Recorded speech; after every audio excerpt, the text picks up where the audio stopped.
નમસ્કાર વિદ્યાર્થી મિત્રો, ધોરણ 10 વિજ્ઞાન પ્રકરણ 4 કાર્બન અને તેના સંયોજનો તેના 8મા ભાગની અંદર કાર્બનિક સંયોજનોના જે ગુણધર્મો છે એમાં જે 4 ગુણધર્મોમાંથી એક ગુણધર્મ આગળના ભાગની અંદર આપણે જોઈ ગયા, દહન પ્રક્રિયા. બાકીના જે 3 ગુણધર્મો છે જેની અંદર ઓક્સિડેશન, યોગશીલ પ્રક્રિયા તેમજ વિસ્થાપન પ્રક્રિયા, તો આ પ્રક્રિયાઓ વિશે આપણે આ ભાગની અંદર જોશું. તો સૌપ્રથમ આપણે જોઈએ ઓક્સિડેશન અને ઓક્સિડેશન કરતા એટલે શું. ઓક્સિડેશનની વ્યાખ્યા આપશું અને ઓક્સિડેશન કરતા પદાર્થ કોને કહેવાય એના વિશે આપણે સમજીશું. તેમજ આલ્કોહોલનું ઓક્સિડેશન સમજાવો. સાથે આપણે આલ્કોહોલ શ્રેણીના જે સભ્યો છે એનું ઓક્સિડેશન કેવી રીતે થાય છે એ આપણે સમજાવવાના છીએ. તો સૌપ્રથમ આપણે જોઈએ ઓક્સિડેશન, એની વ્યાખ્યા આપીએ. પદાર્થમાં ઓક્સિજન ઉમેરાવાની ક્રિયાને ઓક્સિડેશન કહે છે. આ ઓક્સિડેશન કાર્બનિક સંયોજનો માટે જ નહીં, બધા માટે લાગુ પડી શકે. તો કે ઓક્સિડેશન કોને કહેવાય? તો કે પદાર્થની અંદર ઓક્સિજન ઉમેરાય, આ ક્રિયાને ઓક્સિડેશન પ્રક્રિયા કહે છે. ઓક્સિડેશન કરતા કોને કહેવાય? જે બીજાનું ઓક્સિડેશન કરી શકે એને ઓક્સિડેશન કરતા કહેવામાં આવે છે. જે પદાર્થો અન્ય પદાર્થોમાં ઓક્સિજન ઉમેરવા માટે સક્ષમ હોય તેને ઓક્સિડેશન કરતા કહે છે. એટલે કે જે પદાર્થ બીજા પદાર્થની અંદર ઓક્સિજન ઉમેરી શકે, એટલે કે બીજા પદાર્થનું ઓક્સિડેશન કરી શકે, તો એને આપણે શું કહીશું? તો કે એને કહેવાય છે ઓક્સિડેશન કરતા તરીકે ઓળખવામાં આવે છે. દાખલા તરીકે આલ્કલાઇન પોટેશિયમ પરમેંગેનેટ. આલ્કલાઇન એટલે જે બેઝિક ગુણધર્મ ધરાવતા હોય એને આપણે આલ્કલાઇન કહીશું. Potassium permanganate KMnO4. આ પોટેશિયમ પરમેંગેનેટ છે એનું અણુસૂત્ર છે KMnO4. તો આલ્કલાઇન પોટેશિયમ પરમેંગેનેટ તેમજ એસિડિક પોટેશિયમ ડાયક્રોમેટ. એસિડિક સ્વભાવ ધરાવે તેવો પોટેશિયમ ડાયક્રોમેટ એટલે કે K2Cr2O7 એને પોટેશિયમ ડાયક્રોમેટ, આ બંને શું છે? ઓક્સિડેશન કરતા. ઓક્સિડેશન કરતા પદાર્થો તો ઘણા બધા હોય, પણ કાર્બનિક સંયોજનોનું ઓક્સિડેશન કરી શકે એવા મુખ્યત્વે આ બે પદાર્થો છે, આલ્કલાઇન પોટેશિયમ પરમેંગેનેટ KMnO4 અને બીજું છે એસિડિક પોટેશિયમ ડાયક્રોમેટ K2Cr2O7. હવે આપણે જોઈશું આલ્કોહોલનું ઓક્સિડેશન. આલ્કોહોલ છે એનું ઓક્સિડેશન કેવી રીતે થાય છે અને આપણે સમજવાનો પ્રયત્ન કરીએ. તો કાર્બનિક સંયોજનો અથવા તો કાર્બન સંયોજનોનું દહન કરતાં તેમનું સરળતાથી ઓક્સિડેશન થઈ શકે છે, જે સામાન્ય રીતે પૂર્ણ ઓક્સિડેશન છે. આગળ આપણે દહન પ્રક્રિયા સમજી ગયા. આગળના ભાગની અંદર ઓક્સિજનની હાજરીમાં જ્યારે દહન કરીએ કાર્બનિક સંયોજનોનું ત્યારે એમાંથી કાર્બન ડાયોક્સાઇડ ઉત્પન્ન થાય, એમાંથી ઉષ્મા મુક્ત થાય અને એમાંથી પ્રકાશ મુક્ત થાય છે. તો ઓક્સિડેશન પ્રક્રિયા પણ દહન પ્રક્રિયામાં સમાયેલી છે કે જ્યારે આપણે કાર્બનિક સંયોજનોનું દહન કરીએ છીએ ત્યારે એ ઓક્સિજનની હાજરીમાં દહન થાય છે, એટલે કે આ પદાર્થો છે એનું સરળતાથી ઓક્સિડેશન થઈ શકે છે. એને પૂર્ણ ઓક્સિડેશન તરીકે આપણે ઓળખી શકીએ છીએ. તો આલ્કોહોલનું ઓક્સિડેશન આલ્કલાઇન પોટેશિયમ પરમેંગેનેટ અથવા તો એસિડિક પોટેશિયમ ડાયક્રોમેટ વડે કરતાં તે કાર્બોક્સિલિક એસિડમાં રૂપાંતર પામે છે. દહન પ્રક્રિયા દ્વારા પણ ઓક્સિડેશન થાય છે, આપણે અગાઉ પણ આપણે જોઈ ગયા છીએ. પણ અહીં આપણે ઓક્સિડેશન કરતા પદાર્થો કેવા? તો કે આલ્કલાઇન પોટેશિયમ પરમેંગેનેટ KMnO4 અથવા તો એસિડિક પોટેશિયમ ડાયક્રોમેટ K2Cr2O7, એના વડે જ્યારે આપણે એનું ઓક્સિડેશન કરીએ છીએ ત્યારે તે કાર્બોક્સિલિક એસિડમાં રૂપાંતર પામે છે. આલ્કોહોલમાંથી કાર્બોક્સિલિક એસિડ બને છે. તો એના ઉદાહરણ આપણે જોઈએ. ઉદાહરણની અંદર પહેલું ઉદાહરણ આપણે જોઈએ. અહીંયા આપણી પાસે આલ્કોહોલનું બીજું સંયોજન ઇથેનોલ છે. ઇથેનોલ એટલે કે CH3CH2OH, અને આપણે શું કહીશું? ઇથેનોલ તરીકે ઓળખશું. આ ઇથેનોલ છે એ આલ્કોહોલનું જ સંયોજન છે. તો આલ્કોહોલનું આપણે શું કરવું છે? ઓક્સિડેશન કરવું છે. કોની વડે? આલ્કલાઇન KMNO4 ની હાજરીમાં એને ગરમ કરીએ, એટલે કે એને ઉષ્મા આપીએ. અથવા તો જો આલ્કલાઇન KMNO4 આપણે ન વાપરવું હોય ઓક્સિડેશન કરતા તરીકે, તો એસિડિક પોટેશિયમ ડાયક્રોમેટ એટલે K2Cr2O7, તો એનો પણ ઉપયોગ કરી શકીએ છીએ. અને એની હાજરીમાં આપણે એને ગરમ કરીએ ત્યારે એમાંથી શું બને છે? તો કે ત્યારે એમાંથી કાર્બોક્સિલિક એસિડ બની જાય છે. એટલે કે CH3COOH આ કાર્બોક્સિલિક એસિડ સમૂહ છે એનું સંયોજન છે CH3COOH. એટલે એનું નામ છે એસિડિક એસિડ, અથવા તો એને કહેવાય છે ઇથેનોઇક એસિડ. આ એસિટિક એસિડ અથવા તો ઇથેનોઇક એસિડ, જેને આપણે વિનેગર તરીકે પણ ઓળખીએ છીએ, તો એ આજે આ એસિટિક એસિડ બન્યું એ કાર્બોક્સિલિક એસિડ સમૂહ છે એનું સંયોજન છે. બીજું ઉદાહરણ આપણે જોઈએ તો પ્રોપેનોલ. ઇથેનોલનું એક ઉદાહરણ છે પ્રોપેનોન. આ પ્રોપેનોલ છે એનું આપણે આલ્કલાઇન KMNO4 અથવા તો એસિડિક K2Cr2O7 એટલે કે પોટેશિયમ ડાયક્રોમેટની હાજરીમાં જ્યારે એને ગરમ કરીએ ત્યારે આ પ્રોપેનોલ છે એમાંથી કાર્બોક્સિલિક એસિડનું સંયોજન પ્રોપેનોઇક એસિડ બની જાય છે. એટલે કે CH3CH2CH2OH આ છે પ્રોપેનોલ. એને આપણે જ્યારે એનું ઓક્સિડેશન કરીએ છીએ ત્યારે એમાંથી CH3CH2COOH એટલે કે પ્રોપેનોઇક એસિડ બને છે. તો હવે આપણે જોઈએ યોગશીલ પ્રક્રિયા એટલે શું, સમજાવો. કાર્બનિક સંયોજનનો આમ તો જોઈએ તો આ ત્રીજો ગુણધર્મ કહેવાય. પહેલો ગુણધર્મ દહન પ્રક્રિયા આગળના ભાગમાં શીખી ગયા. બીજો ગુણધર્મ ઓક્સિડેશન પ્રક્રિયા એ આ જ ભાગમાં આની પહેલાંનો પ્રશ્ન આપણે જોયો. અને આ ત્રીજો ગુણધર્મ યોગશીલ પ્રક્રિયા એટલે કે નવા અણુ ઉમેરાવાની ક્રિયા, એને આપણે યોગશીલ પ્રક્રિયા કહેશું. તો એના વિશે આપણે જોઈએ. રાસાયણિક પ્રક્રિયા દરમિયાન કાર્બનિક સંયોજનમાં બીજો અણુ ઉમેરાવાથી નવું કાર્બનિક સંયોજન બને તો તે પ્રક્રિયાને યોગશીલ પ્રક્રિયા કહે છે. રાસાયણિક પ્રક્રિયા થતી હોય દરમિયાન આપણી પાસે રહેલું જે કાર્બનિક સંયોજન છે તેમાં એક બીજો અણુ ઉમેરાય તો એને કારણે નવું કાર્બનિક સંયોજન જો બની જતું હોય તો આ પ્રક્રિયાને યોગશીલ પ્રક્રિયા કહેવામાં આવે છે. અસંતૃપ્ત હાઇડ્રોકાર્બનમાં પેલેડિયમ અથવા નિકલ જેવા ઉદ્દીપકની હાજરીમાં હાઇડ્રોજન ઉમેરાઈને સંતૃપ્ત હાઇડ્રોકાર્બન બને છે. આપણે જાણીએ છીએ કે હાઇડ્રોકાર્બન સંતૃપ્ત અને અસંતૃપ્ત બંને પ્રકારના હોય, પણ જે અસંતૃપ્ત હાઇડ્રોકાર્બન છે તેમાં પેલેડિયમ અથવા તો નિકલ જેવા ઉદ્દીપકની હાજરીમાં, આ પેલેડિયમ અને નિકલ એ શું છે? ઉદ્દીપક. ઉદ્દીપક કોને કહીએ આપણે? કે જે પદાર્થો રાસાયણિક પ્રક્રિયામાં ભાગ લેતા નથી પરંતુ રાસાયણિક પ્રક્રિયાને ઝડપી બનાવે છે એવા પદાર્થોને ઉદ્દીપક કહેવાય. તો અહીંયા યોગશીલ પ્રક્રિયા છે હંમેશા ઉદ્દીપકની હાજરીમાં જ થાય. અને યોગશીલ પ્રક્રિયા થવા માટે પેલેડિયમ અથવા તો નિકલ એટલે કે PD અથવા Na જેવા ઉદ્દીપક છે એની મદદથી જ યોગશીલ પ્રક્રિયા થતી હોય છે. તો અસંતૃપ્ત હાઇડ્રોકાર્બન એટલે કે દ્વિબંધ કે ત્રિબંધ ધરાવતા એવા હાઇડ્રોકાર્બન હોય તેની પેલેડિયમ કે નિકલ ઉદ્દીપકની હાજરીમાં જ્યારે એમાં હાઇડ્રોજન ઉમેરાય તો એમાંથી સંતૃપ્ત હાઇડ્રોકાર્બન બની જતો હોય છે. એટલે કે અસંતૃપ્તમાંથી સંતૃપ્ત હાઇડ્રોકાર્બન બની જાય એટલે કે દ્વિબંધ કે ત્રિબંધ હોય તો એ દૂર થાય અને એના સ્થાને સિંગલ બંધ બની જતો હોય છે. એટલે કે સંતૃપ્ત હાઇડ્રોકાર્બન બની જાય છે. આ પ્રક્રિયાને યોગશીલ પ્રક્રિયા કહેવાય.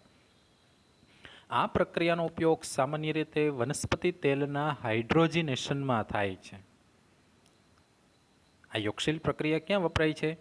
ઘણી જગ્યાએ વપરાતી હોય, પણ સામાન્ય રીતે આપણે એક ઉદાહરણ જોઈએ તો વનસ્પતિ તેલના હાઇડ્રોજનેશનમાં વનસ્પતિ તેલ છે એને જમાવી અને વનસ્પતિ ઘી બનાવવાની પ્રક્રિયા, એટલે કે એમાં હાઇડ્રોજન ઉમેરાય છે એટલે એ પ્રક્રિયા છે એ હાઇડ્રોજીનેશન પ્રક્રિયા છે.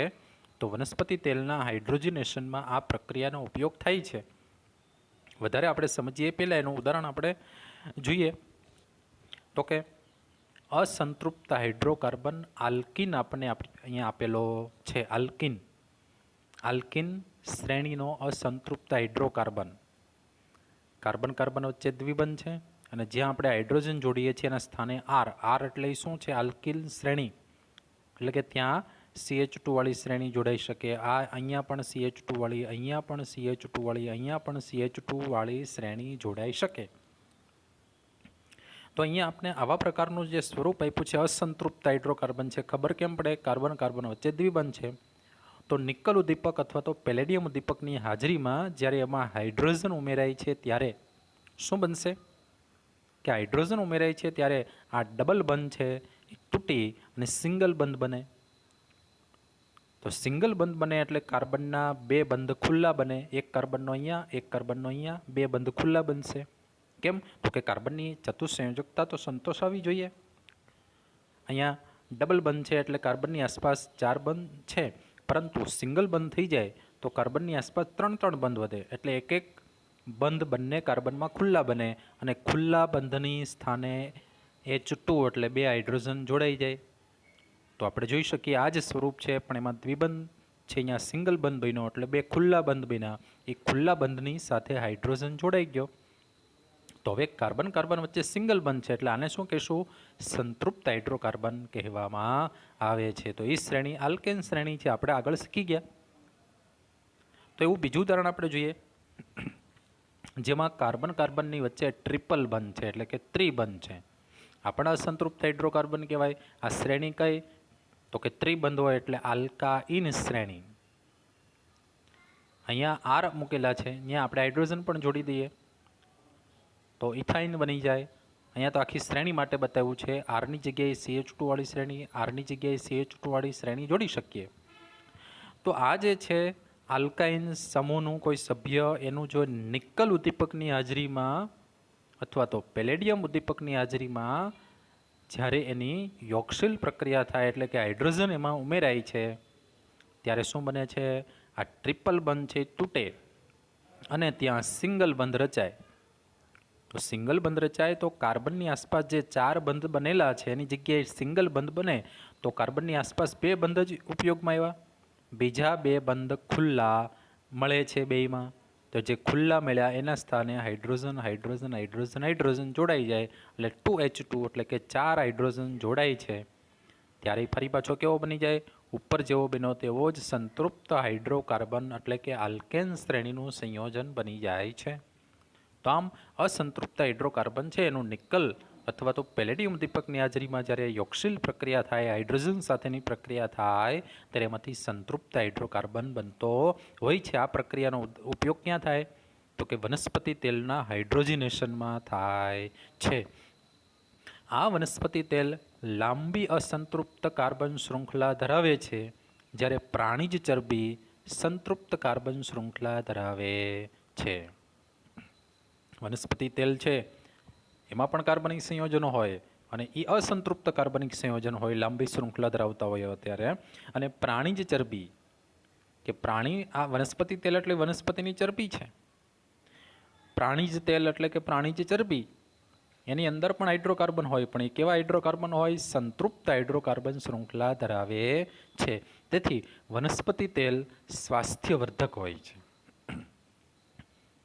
વનસ્પતિ તેલની અંદર અસંતૃપ્ત કાર્બન શૃંખલા હોવાથી આપણા માટે સ્વાસ્થ્યવર્ધક છે.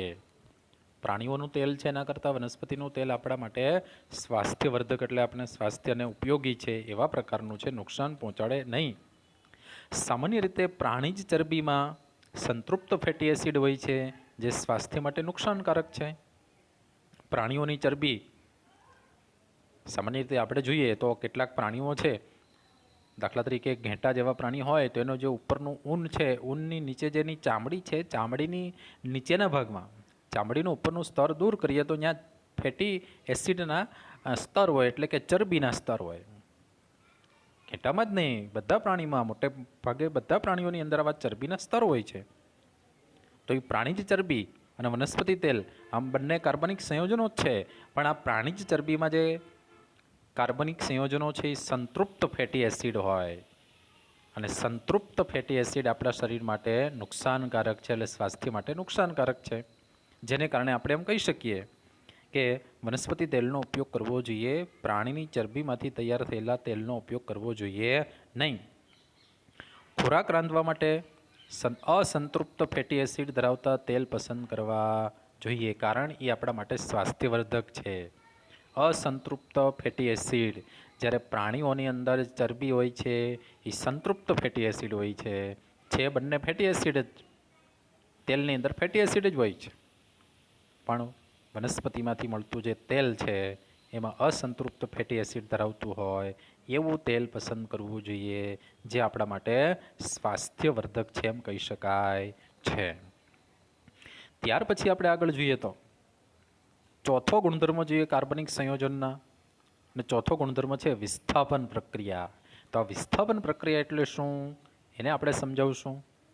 જોકે વિસ્થાપન પ્રક્રિયા છે આગળ પહેલા પ્રકરણની અંદર પણ આપણે શીખી ગયા છીએ, તો અહીંયા પણ આપણે જોઈએ વિસ્થાપન પ્રક્રિયા શું છે. કાર્બનિક સંયોજનોના અણુમાં રહેલા પરમાણુ કે પરમાણુઓના સમૂહનું અન્ય પરમાણુ કે પરમાણુઓના સમૂહ વડે વિસ્થાપન થાય, એટલે કે દૂર થાય, તો તે પ્રક્રિયાને વિસ્થાપન પ્રક્રિયા કહે છે.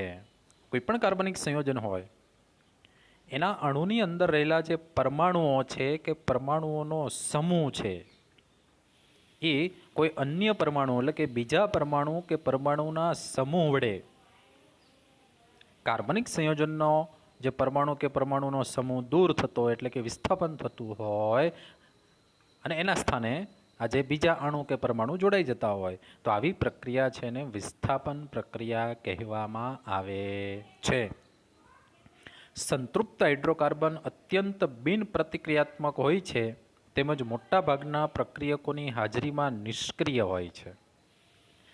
ખાસ કરીને આપણે જોઈએ તો સંતૃપ્ત હાઇડ્રોકાર્બન જેની અંદર કાર્બન કાર્બન વચ્ચે સિંગલ બંધ છે એ કેવા હોય, ખૂબ જ બિન પ્રતિક્રિયાત્મક, એટલે ખૂબ ઓછા સક્રિય હોય છે, ખૂબ ઓછા પ્રતિક્રિયાત્મક હોય છે, અને મોટાભાગના પ્રક્રિયકોની હાજરીમાં નિષ્ક્રિય હોય છે. એટલે કે અમુક જ એવા પ્રક્રિયક છે કે એની હાજરીમાં એ પ્રક્રિયા કરી શકે, મોટાભાગના પ્રક્રિયકોની હાજરીમાં આ સંતૃપ્ત હાઇડ્રોકાર્બન પ્રક્રિયા કરતા જ નથી, એવા નિષ્ક્રિય હોય છે.